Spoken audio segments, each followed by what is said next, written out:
ocurrió en el Parlamento en ese momento, cuando él iba en busca del voto de confianza en medio de una elección cuestionada del Tribunal Constitucional. Esas son las imágenes. Ingresa Salvador del Solar, se produce ahí, hay una discusión entre los congresistas, se dice que incluso le bloquearon la puerta, que él en algún momento la presionó. Ahora conoceremos algunos detalles, pero bueno, la primera pregunta para Salvador, agradeciéndole que esté con nosotros el día de hoy, es cómo analizar esta experiencia que le tocó vivir. Primero, ¿por qué el silencio durante tanto tiempo? Y segundo, ¿cómo lo ve hoy, a la luz del tiempo transcurrido, este momento que fue fundamental, no solamente para el país, sino, me imagino, para su propia vida política? Bueno, primero permíteme agradecer la oportunidad de estar nuevamente aquí en tu programa y felicitarte y contigo a todo el equipo de este programa que cumple hoy 3 años. Muchas gracias. Cuando dejé el Ministerio de Cultura también opté por retirarme en silencio una vez cumplida mi tarea. No tenía planeado que mi tarea en el sector cultura terminara, fue como consecuencia del indulto, y no tenía planeado que mi trabajo en PCM terminara, fue como consecuencia de cómo desembocaron los hechos. Y en ambos casos no es algo que hubiera pensado de antemano, me ha parecido lo correcto en los dos casos, retirarse en silencio. En los dos casos eres reemplazado por una persona que asume una responsabilidad y es importante dar ese espacio y que la persona que asume el cargo se asiente en él y al mismo tiempo retirarse, recibir las críticas que toque recibir y dejar que el tiempo permita que las cosas tomen su debida perspectiva. Aunque provoque a veces responder las críticas. Muchas veces, ¿no? Muchas veces y en cada caso creo que, salvo excepciones, lo mejor es dejar que el tiempo ofrezca la debida perspectiva. A veces responder a una crítica solamente vuelve a encender una discusión que no trae nada positivo. Así que me siento bien de la decisión de haberme apartado en ambos casos en silencio. Creo que ha sido un tiempo prudente, justamente así como hoy se cumplen 3 años, se cumplen 10 meses del 30 de septiembre. Y 10 meses. 10 meses, y creo que hay muchas maneras de verlo. Evidentemente, hoy las preocupaciones de nuestro país giran alrededor de problemas inmensos. Y hay, quizá, comienza a haber cierta perspectiva para analizar lo que pasó, ¿no? Exacto, hablábamos de eso y claro, hay varios detalles sobre lo que ocurrió ese día, pero antes quería preguntarle, quizá la única declaración que usted ha ofrecido en todo este tiempo es una declaración que da justamente el día en que se elige al nuevo Parlamento. Usted dice, todos tenemos la oportunidad de reflexionar, hemos estado todos juntos, hemos visto lo que ha pasado, las consecuencias de lo que ha pasado, vamos a seguir cometiendo los mismos errores. Creo que viene la posibilidad de un Congreso refrescado, con nuevos aires, que tiene menos de 1 año y medio, no es tanto tiempo. ¿Este Congreso satisface esas expectativas que tenía como elector el día que dio estas declaraciones? Creo que es también importante tener en cuenta que estamos viviendo una situación que no previmos. Nadie imaginó que se combinaran dos cosas. Por un lado, una catástrofe como la que está viviendo el mundo entero y muy en particular nuestro país como consecuencia del COVID-19, y por otro lado, la inminencia de un proceso de elecciones. El primer elemento de esta combinación hace que haya mucha desesperación en la gente y creo que legítimamente los representantes del pueblo, que son los congresistas, buscan atender a esa desesperación. Muchas veces cuando no se ve claramente una esperanza en el largo plazo, se quiere algún tipo de respuesta en el cortísimo plazo. Creo que el segundo elemento distorsiona esto que podría ser una respuesta legítima, atender la inquietud, la desesperación de la gente, pero teniendo tan cerca elecciones, creo que nos puede llevar a respuestas irresponsables, a respuestas oportunistas. Y creo que es muy importante apelar a todo el equilibrio que sea posible. ¿Nos puede llevar o ha notado ya respuestas oportunistas en el Parlamento actual? No, las he notado también y lo puedo entender como parte de este fenómeno en la circunstancia en la que estamos, pero hay que tener mucho cuidado de hipotecar el futuro de los peruanos por una reacción de corto plazo que puede ofrecer alivio, pero que puede llevarnos a una situación de largo plazo sin retorno rápido.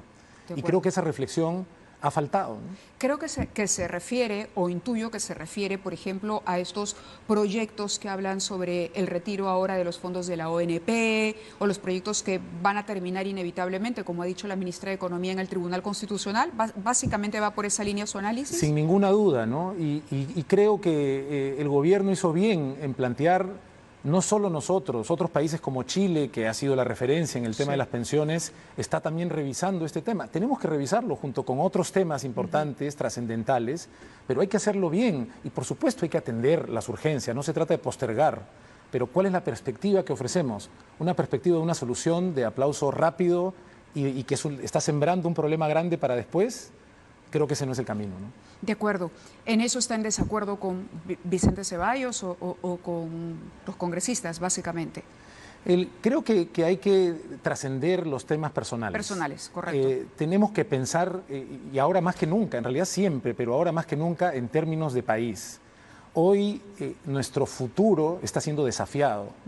Éramos un país con una enorme cantidad de problemas, pero con una sensación de relativa tranquilidad y de optimismo. Tenemos que darnos cuenta, como tantos otros países en el mundo, que esa sensación ha sido puesta en cuestión. De acuerdo. Y que tenemos un futuro por el que responder, un futuro que construir, y tiene que hacerse de manera responsable, por supuesto atendiendo las necesidades urgentes, pero de manera responsable, y creo que buscando consensos, abriendo espacio, ¿no? Lo mencionaba, y quizá erróneamente, porque Vicente Ceballos se declaró en este programa como un hombre de izquierda. Sería una buena, por lo que le escucho, usted no encaja en eso, no es un hombre de izquierda. ¿Cómo se definiría en el arcoíris político? Yo no me siento ubicado a la izquierda, me siento una persona más bien en el centro, pero creo genuinamente que no estamos para divisiones.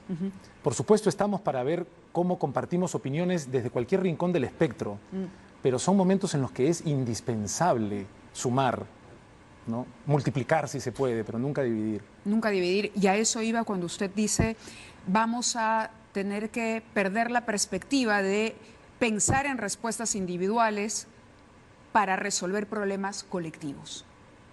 Tenemos ahora, o sea, el problema colectivo por excelencia, el problema nacional. ¿Cuál es el Perú como el proyecto especial bicentenario nos ha venido preguntando desde hace tanto tiempo? ¿Cuál es el Perú que imaginamos? Esta situación de la pandemia creo que nos ha planteado una pregunta un poco distinta. ¿Cuál es el Perú que imaginábamos? ¿En qué país imaginábamos que vivíamos? ¿Y a qué realidad hemos aterrizado y de qué forma como consecuencia de esta pandemia? En realidad no como consecuencia de la pandemia. La pandemia lo que ha hecho es revelar y magnificar una cantidad de problemas que arrastrábamos.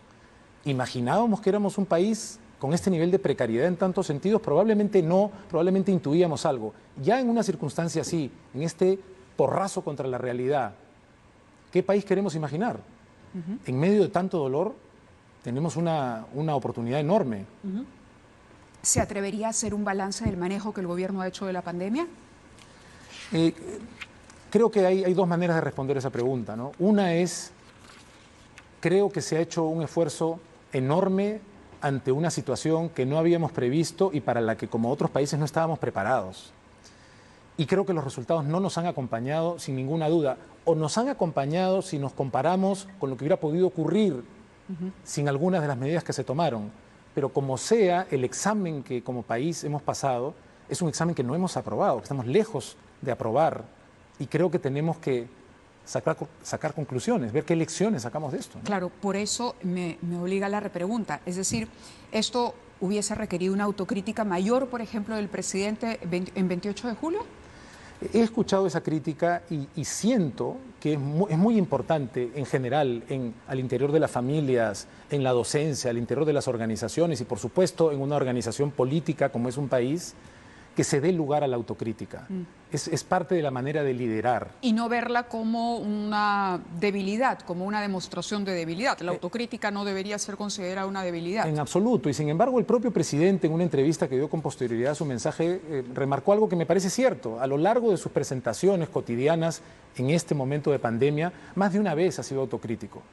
Y creo que eso es cierto. Sin embargo, una oportunidad como la del discurso anual del presidente ante los peruanos, también creo que es una situación que tiene que tener lugar para decir todo lo que se ha hecho, como hizo el presidente, pero también es importante un espacio autocrítico. De acuerdo.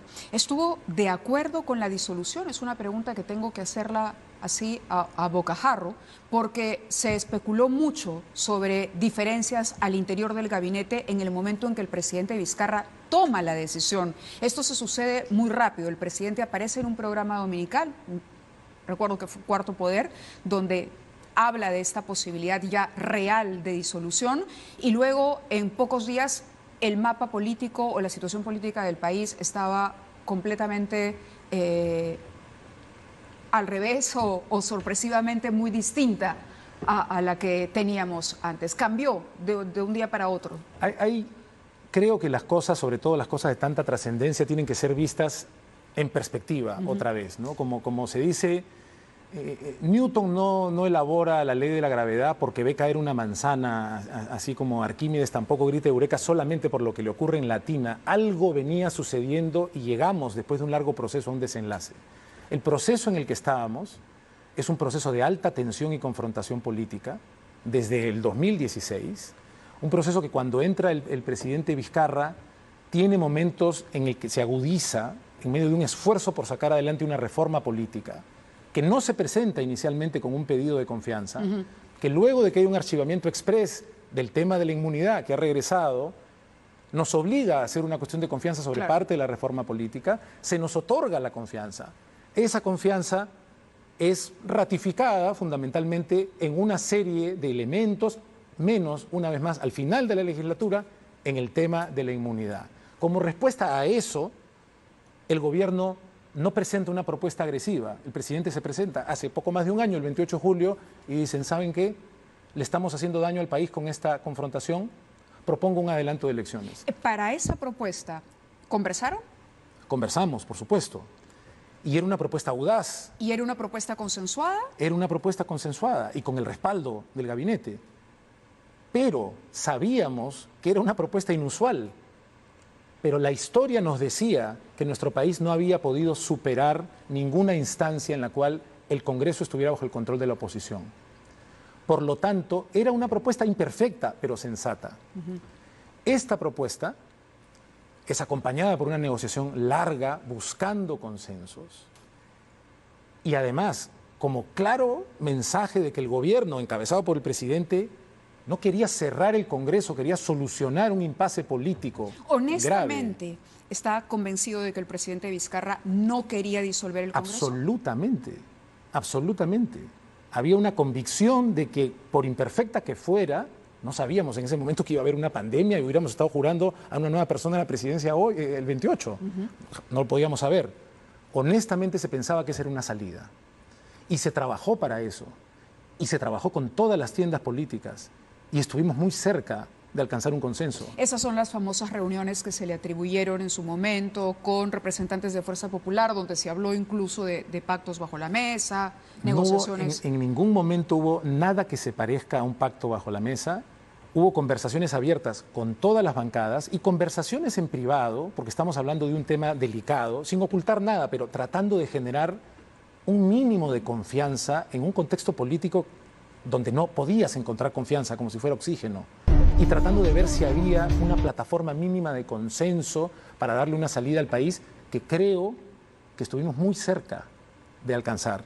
Una salida que probablemente hubiera sido menos aplaudida, que no hubiera despertado la euforia que finalmente desató el cierre del Congreso, pero que creo humildemente que hubiera significado un gesto de madurez de la democracia peruana, donde sus fuerzas políticas, en este momento antagónicas, se hubieran puesto de acuerdo para una salida equilibrada, conversada, con mutuas, con recíprocas generosidades, con desprendimiento. Eso hubiera sido insólito, quizá menos emocionante, mucho más importante. Eso fue lo que nos perdimos cuando la Comisión de Constitución, enterada aparentemente por un titular de lo que llamaron indebidamente conversaciones bajo la mesa, aceleró entonces una reunión de la Comisión de Constitución, se olvidaron por completo de la Comisión de Venecia, que hicieron venir, que recibieron en el Parlamento, que recibimos en PCM, ya no les importó su respuesta y, quitándole minutos a casi todos los participantes de esa comisión, declararon que no iba a haber ningún tipo de adelanto. Se pateó rápidamente el tablero y nos quedamos en la circunstancia del desenlace final. La responsabilidad, entonces, del fracaso de esas conversaciones que pudieron evitar la disolución del Congreso, usted diría, recae en la Comisión de Constitución, que si no me equivoco, en ese momento presidía la congresista Bartra. La presidía ella, y creo que lo podemos ver, o sea, de una manera más amplia. Hicimos un esfuerzo grande por buscar un consenso, no fuimos capaces de concretarlo. Y en ese contexto, cuando siento sinceramente que estábamos cerca, se aceleró un proceso para frustrar esa posibilidad, y yo creo que es una responsabilidad de la Comisión de Constitución. De acuerdo. El día de la presentación en el Parlamento, ¿sabían ustedes a lo que se enfrentaban? Bueno, en realidad... El presidente... Es que suceden varias cosas, porque el presidente convoca a sus ministros y los acompaña. Esto ya revestía o anticipaba que no iba a ser un periodo de confianza normal. Había mucha incertidumbre. Sí. De hecho, nos reunimos una hora antes los ministros en PCM y parte de la conversación que tuvimos giró precisamente alrededor de no sabemos exactamente qué va a pasar. No sabemos si vamos a ser bien recibidos, mal recibidos, no sabemos si va a haber algún tipo de estratagema política, no tenemos idea. Y yo como ministro de un gabinete previo había pasado por alguna experiencia parecida con el intento de vacancia y el mensaje que compartimos con los ministros fue: si en algún momento sucede algo inesperado y no sabemos exactamente qué hacer y no hay posibilidad de coordinar en un contexto donde estamos en otra cancha, ¿no? Que cada quien confíe en lo que considera lo correcto, pero que fundamentalmente confiemos todos en que consideramos genuinamente que estamos impulsando la causa correcta, que nuestro país no merecía un tribunal constitucional recompuesto de manera acelerada, sin transparencia, que fue aquello por lo que fuimos a pelear al Congreso. Y sucedió lo que sucedió. Nunca esperamos que nos reciban así, que no me permitan entrar. Es una oportunidad también para aclarar ese mito de que entré a patadas. ¿Pateó la puerta? Nadie pateó nunca ninguna puerta. La puerta se abrió desde dentro por presión de congresistas que consideraban inaceptable que no se me deje entrar. Yo tenía un discurso preparado de alrededor de 50 minutos, como corresponde a cualquier premier o a cualquier ministro que quiera presentarse ante el Congreso. No tuve la oportunidad de leerlo, las circunstancias fueron otras, me dieron apenas 10 minutos, gracias a la generosidad del congresista Gino Costa. Y bueno, y sucedió lo que sucedió. Y para volver a la pregunta, que no estoy esquivando, pero que sí me parecía importante ofrecer el contexto, cuando luego de que salimos del Congreso, el Parlamento decide de cualquier forma insistir y comenzar la votación del Tribunal Constitucional, entramos en un terreno jurídico complicado. Si recuerdas, el final mismo de mis palabras indicaban algo parecido a: díganos con sus actos si nos dan la confianza o no. Si continúan, la daremos por denegada. Y continuaron. ¿Cuáles fueron las discusiones que tuvimos en el gabinete cuando esta situación se dio? Discusiones jurídicas, discusiones en el sentido de una disolución del Congreso necesitaría de un soporte jurídico indiscutible. Claro. Innegable. Pero la realidad es mucho más compleja que los deseos o que el mundo ideal. Y la realidad fue que se presentó así. Y la realidad fue que ese Congreso ya nos había dado una confianza antes y luego dijo: ¿y lo de la inmunidad? No. Eso es negar la confianza, es negarla parcialmente, es un terreno complicado. Los ministros tenemos el deber de aconsejar al presidente. Y pusimos sobre la mesa el hecho de que esto entraba en un terreno jurídicamente debatible, y no es el terreno ideal, pero es el terreno que se presentó. Y es el mismo Congreso que nos pareció que más de una vez había actuado, por llamarlo de alguna forma, de mala fe, que más tarde quiso acelerar una declaración diciendo que nos daba la confianza, pero ya habían continuado con la elección. ¿Hubo una suerte, por ejemplo, de votemos, quiénes están a favor de disolver y quiénes no? ¿Algo así? No hubo una votación. Lo que hubo fue, como era además nuestra práctica común en el gabinete, con mucha libertad y con un espíritu de equipo que mantuvimos todo el tiempo, compartir ideas al respecto y decir, tenemos que ser conscientes de que esto entre en un terreno jurídicamente debatible. Consideramos que tenemos argumentos. Hay argumentos para decir que en la práctica nos están negando la confianza, por más que vayan a decir luego que nos las están dando.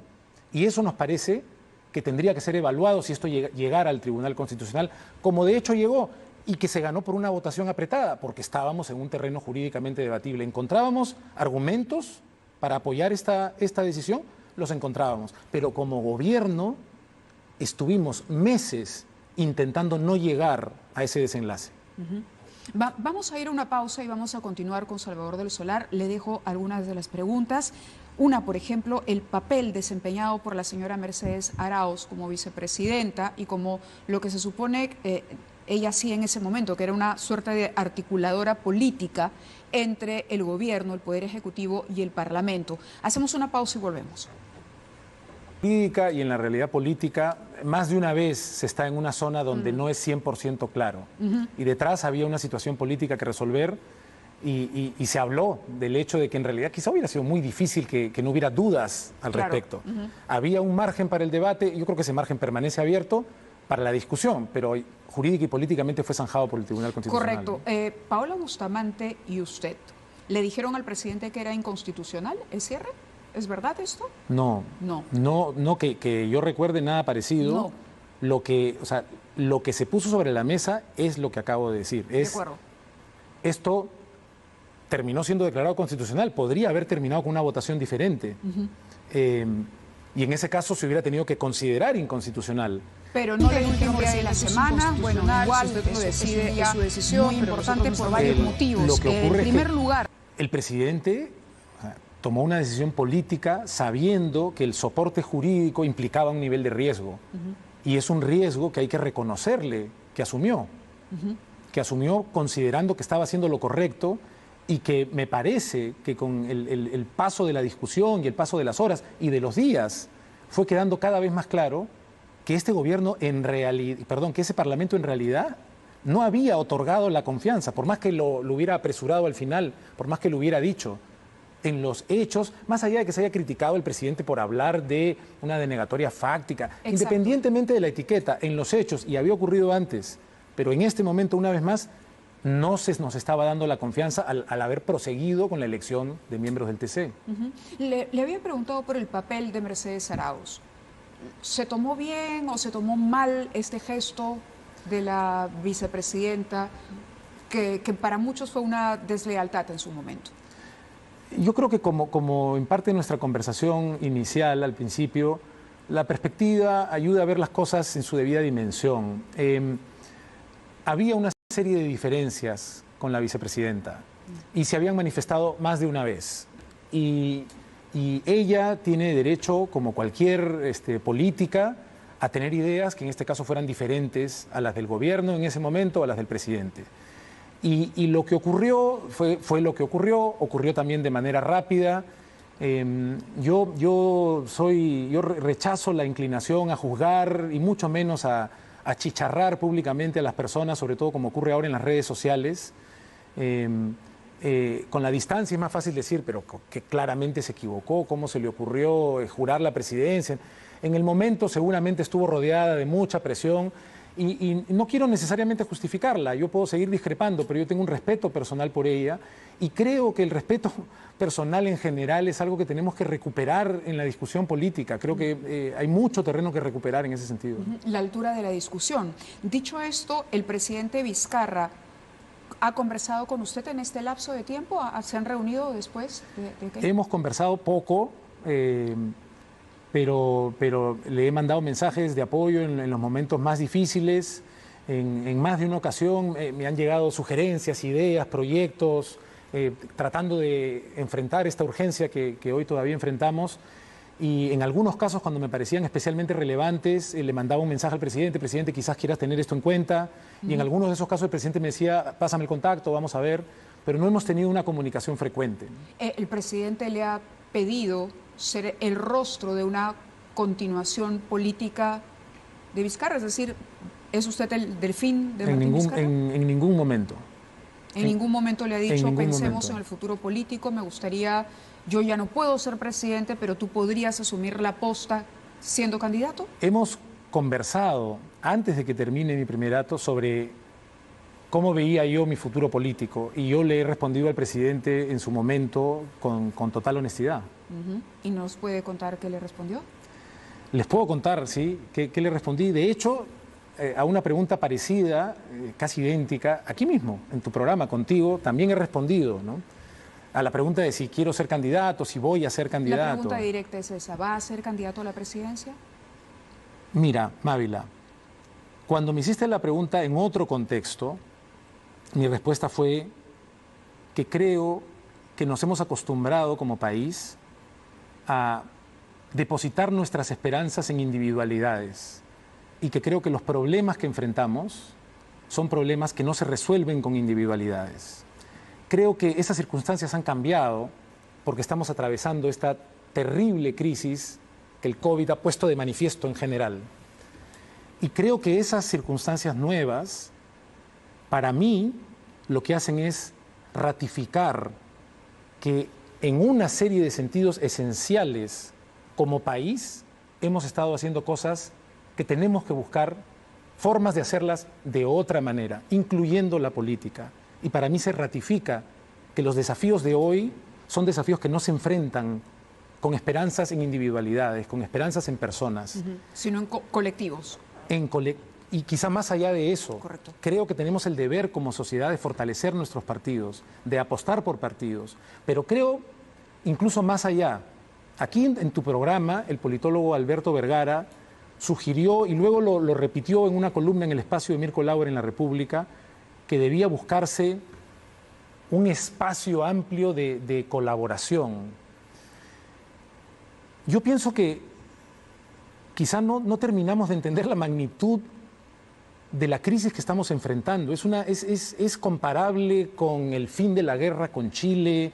Lo que estamos viviendo es verdaderamente tremendo y verdaderamente inusual, que es algo que ha recordado la ministra de Economía más de una vez. No estamos viviendo algo normal. Este desafío es inmenso y no creo que debamos insistir o con las respuestas de siempre o con respuestas normales. De acuerdo, tengo que interrumpirlo, si me permite, porque tengo que pagar una pausa obligada. Pero justo estoy por responder. Pero es que yo... En este momento. Pero está bien, vamos a la pausa y nos responde. Bueno. Bien, Salvador de los Solar está con nosotros y nos responde en este momento. ¿Será candidato a la presidencia de la República? Como te estaba diciendo entonces, ¿no? Tenemos que revisarnos como país en muchísimos aspectos, también políticamente. Pero es una pregunta directa para una respuesta sí, directa. Y en ese sentido creo, y por eso quería citar lo que había dicho el politólogo Alberto Vergara, creo que tenemos que pensar diferente. Y él decía, ¿por qué no hay una conversación?, ¿no? Y mencionaba a Julio Guzmán, no recuerdo si también a Jorge Nieto, al propio George Forsyth, a un espacio de una afinidad mínima pero sólida. De alguna forma, hace poco hemos sido testigos de una noticia terrible. Un pequeño de 2 años perdió la vida cayéndose en un pozo. Un niño de 2 años pierde la vida así, y una república de 2 siglos ha caído también repentinamente en un pozo. Eso es lo que nos está pasando. Y no hay una manera de salir de ahí si no es saliendo juntos. Para responder a tu pregunta, porque no creo en los esfuerzos individuales sino colectivos, porque creo en los esfuerzos institucionales, ratifico mi respuesta de no ser candidato a la presidencia y de invitar a quienes quieren serlo o pueden serlo a dejar pensamientos individuales, incluso partidarios. Creo que si entendemos el desafío que tenemos hoy como peruanos, hay una sola pregunta que está por encima de todas las demás, no importa cuál sea la incertidumbre, y esa pregunta es, ¿cómo podemos ayudar? Y la respuesta es juntos. Y yo creo que ayuda decir, no tengo aspiraciones de ser candidato, mis aspiraciones son ver una manera en la cual, colaborando entre todos, hacemos algo por nuestro país que lo necesita muchísimo, desde la ciudadanía, desde las regiones, con los jóvenes, con los mayores, por supuesto con las mujeres, con las fuerzas políticas que se consideren afines. Este no es momento solamente de partidos, yo creo que este es un momento de frentes y es un momento verdaderamente patriótico. La situación de verdad es terrible y es exigente, pero los peruanos tenemos con qué estar a la altura. Y el primer paso, creo yo, para estar a la altura es desprendernos de cualquier tipo de lógica individual. La pregunta no es quién va a ser candidato, la pregunta no es quién va a ganar, quién va a postular. La pregunta es qué país queremos ser y qué vamos a hacer al respecto. Y creo que es muy importante que nos animemos a pensar más allá de lo normal, porque no estamos viviendo tiempos normales, para ver cómo contribuimos. Este no es un momento de quién sale en la foto, este es un momento de qué foto o qué radiografía va a revelar nuestro país ahora que comienza su tercer centenario como república. El reto es inmenso, pero creo que si sumamos voluntades podemos estar a la altura, y yo tengo la tranquilidad de decir que no postular a la presidencia de mi parte es al menos una pequeña manera de ayudar, y de que convocar a las personas a que inviten a sus políticos a buscar manera de sumar esfuerzos es una manera de hacer país. Ahora, esta es una reflexión que le ha tomado tiempo, porque no es que haya pensado lo mismo siempre. En algún momento le pasó por la cabeza la posibilidad de ser candidato, de formar una organización política. En realidad, cada vez que se me preguntó respondí sinceramente que no pensaba postular. Pero con toda sinceridad, en el contexto de esta pandemia y de la situación política, y en conversaciones con personas cuya opinión valoro muy especialmente, lo pensé, y lo conversé y lo consideré. Porque me imagino que ha tenido muchísimas invitaciones, gente que se ha acercado, hay muchos simpatizantes, no por algo aparece en todas las encuestas de sondeo, permanentemente está. Ha habido preguntas, vas a postular, me he enterado más de una vez de que hay agrupaciones que no conozco, que usan mi nombre para ir formando comités, espero no recaudando fondos, porque no he hablado con nadie para tener una candidatura. Me siento tranquilo con esta decisión después de haberlo pensado, no ha sido fácil decidirlo, y me siento genuinamente agradecido con las personas que consideran que yo puedo ser una opción, pero a esas personas las quiero invitar a reflexionar y a repensar. No tenemos que buscar una Correcto, opción. pero lo que no me termina de quedar claro es por qué usted mismo considera que no es una opción. Porque nadie es una opción, porque no alcanza con una opción individual. Pero eso significaría entonces que nadie debería candidatear. No, alguien tiene que candidatear, pero no podemos seguir repitiendo nuestros errores. No es importante quién va a ser presidente si es que no está soportado por una verdadera voluntad de cambio. Y parte del cambio que tenemos que hacer, así como en la salud, así como en la educación, así como en el transporte, es la manera de hacer política. Nuestra política desde hace rato está en una situación lamentable. La desconfianza de los peruanos en la política es de las más altas de toda la región. ¿No haría usted el cambio? Hemos tenido, Mávila, me parece a mí, más de un ejemplo de caudillos o de personas carismáticas o que parecen ser novedosas, que han convocado las esperanzas de todos. ¿De acuerdo? Y que al mismo tiempo creo que nos han facilitado a los ciudadanos desprendernos de alguna manera de nuestra propia responsabilidad para llevarnos una y otra vez a una situación de desesperanza. No hagamos lo mismo si queremos resultados diferentes. No digo que esta sea la mejor respuesta, pero sí creo que es un intento diferente. La pregunta no es quién candidatea. En cualquier caso, si esa es la pregunta, mi respuesta es yo no. Mi invitación es busquemos entre todos los peruanos, al menos tiene que haber competencia política entre quienes sintamos que hay suficiente afinidad, maneras de cambiar nuestro país. Mi manera, yo espero que suceda desde la sociedad civil, donde hay tantas organizaciones haciendo tanto desde hace tanto tiempo y donde hay mucho por hacer, sin embargo, pero también, si es que fuera preciso, buscando puentes entre diferentes fuerzas políticas para buscar una visión, para buscar, alguien tendrá que ser el candidato, no seré yo. Y alguno tendrá, espero yo, que ser el frente, no solamente un partido, pero fortalezcamos instituciones y sumemos esfuerzos que de otra manera no veo que vayamos a conseguir un resultado distinto. De acuerdo, si lo entiendo bien, entonces es terminar con esta política caudillista, ¿no?, de personas que consiguen tener una aceptación e ir al gran debate. Mávila, ¿dónde está el partido del presidente Toledo? ¿Dónde está el partido del presidente Kuczynski? ¿Dónde está el partido del presidente Humala? Los partidos no pueden aparecer y desaparecer simplemente para conseguir ser gobierno. Algo tenemos que hacer distinto. Y alrededor de una figura que es... Que una vez que la figura desaparece o cae en desgracia, el partido se ve perjudicado. Sino hacer un debate mucho más de ideas, finalmente, y recuperar la institucionalidad o la fuerza que pueda tener un partido en base a una doctrina de... Necesitamos hacer las cosas de una manera distinta y necesitamos hacerlo mejor, y creo que mejor en este caso significa institucional, colectivamente, no individual e improvisadamente. De acuerdo. El señor Guzmán en algún momento dijo, acá está el Partido Morado. ¿Le han invitado a formar parte del Partido Morado? Bueno, existe ese tuit, que es un gesto que yo saludo. creo que es un gesto que va en la dirección correcta. Sin embargo, me parece que podemos apuntar a más. No solamente a integrémonos a un partido, creo que está bien que la gente se integre a un partido. Y creo que el Partido Morado me parece que está teniendo un desempeño serio. Y no es el único partido que está teniendo un desempeño serio, pero está bien. Eso tiene que fortalecerse. Mi sensación, escuchando a lo que decía Alberto Vergara, vamos más allá de los partidos. Hay otros partidos también que están en formación o que existen hace tiempo y que parecen no tener posibilidades. Como decía hace un ratito, tenemos que sumar y si se puede multiplicar. Claro, el tiempo que queda es muy corto, ¿no? Porque queda muy poco tiempo en realidad para organizar una candidatura estructurada. Entonces, la competencia va a tener que ser entre los partidos que hoy están constituidos, sin duda. Sin duda, sin embargo, imagino que hay espacio para alianzas con movimientos que quizás no estén constituidos como partidos, pero que puedan ser parte, en realidad... Y eso es algo que tendría que considerar el Congreso en el marco de la reforma que impulsaron durante el gobierno de Vizcarra, cuando usted fue presidente del Consejo de Ministros. Ojalá el Congreso pusiera más energías y más foco en la reforma política que está pendiente.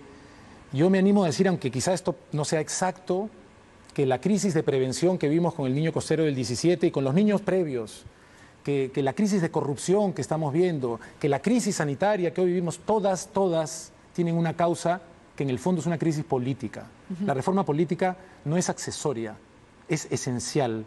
Y queda poco tiempo, pero queda tiempo para que las reglas ayuden a que tengamos instituciones, partidos y para que ciudadanos limpios participen, para que financiamiento limpio o del Estado impulse a los partidos. Nos merecemos otro tipo de política, pero eso no se consigue gratis ni solamente con una reforma. Los ciudadanos también tenemos un cambio de actitud pendiente, ¿no? ¿Y ese cambio se va a poder producir al 2021? ¿Guarda esa esperanza? No creo que debamos colocarnos como meta el 2021. Imaginemos el país que queremos el 2031.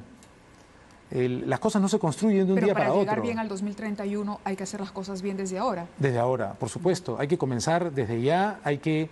¿Va a formar un partido político? No estoy pensando formar un partido político, no estoy pensando liderar un movimiento que gire alrededor de mí como líder natural ni nada parecido.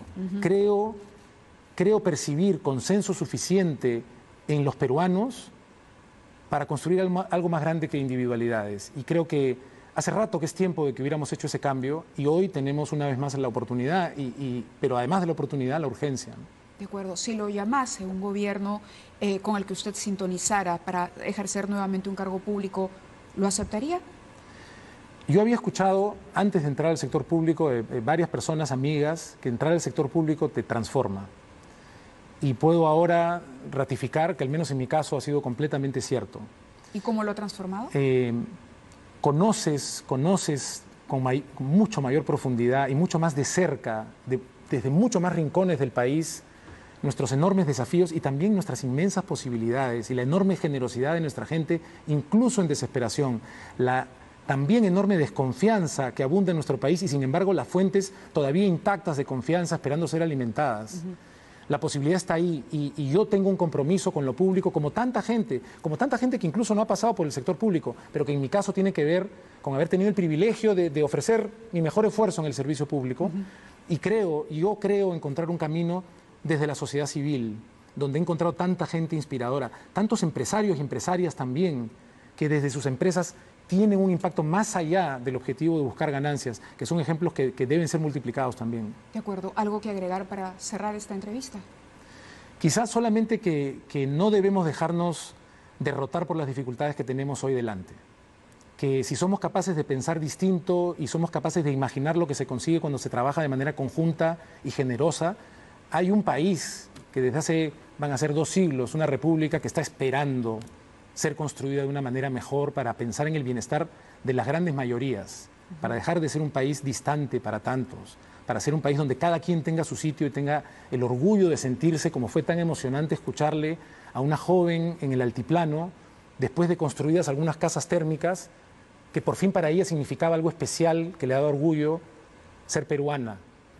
Eso no se consigue tampoco aquí al 21, quizá ni al 31, pero tenemos la oportunidad, siendo un país todavía demográficamente joven, de crear un futuro como el que nos merecemos, ¿no? Bien, le agradezco mucho que haya estado esta noche con nosotros, acompañándonos en este tercer aniversario del programa. Gracias a Salvador del Solar por haber compartido con nosotros esta decisión, que sin duda ha sido una decisión pensada durante mucho tiempo. Y quería agradecerle también a ustedes, al público, al equipo que hace este programa. Aprovecho que está conmigo aquí. Este es un equipo que ha trabajado reconstruyendo un espacio y la verdad es que todos han sido parte de este esfuerzo. Yo no puedo dejar de mencionar el aporte de Ricardo Tocuda en la producción, de mi mano derecha, Diana Hidalgo, de los asistentes, de los que estuvieron al inicio y que hoy no están con nosotros, y sobre todo la libertad con la que se nos ha permitido trabajar, al margen también de las críticas, que los que trabajamos exponiendo la cara siempre sabemos que eso viene, pero uno adquiere una cierta madurez para encararlo, que agradecer esa libertad de poder estar con ustedes y reiterar nuestro compromiso de seguir haciéndolo mejor y seguir contribuyendo a eso, a construir desde el lugar donde nos toque, Salvador, un país mejor. Un país que pueda ser el 2021 un poquito mejor, pero que quizá el 2031 sea muchísimo mejor, porque de eso se trata. Gracias de nuevo por estar con nosotros en una fecha tan especial y éxito y suerte en cualquier proyecto que emprenda. Muchas gracias, felicitaciones y sigan adelante. Gracias a ustedes también.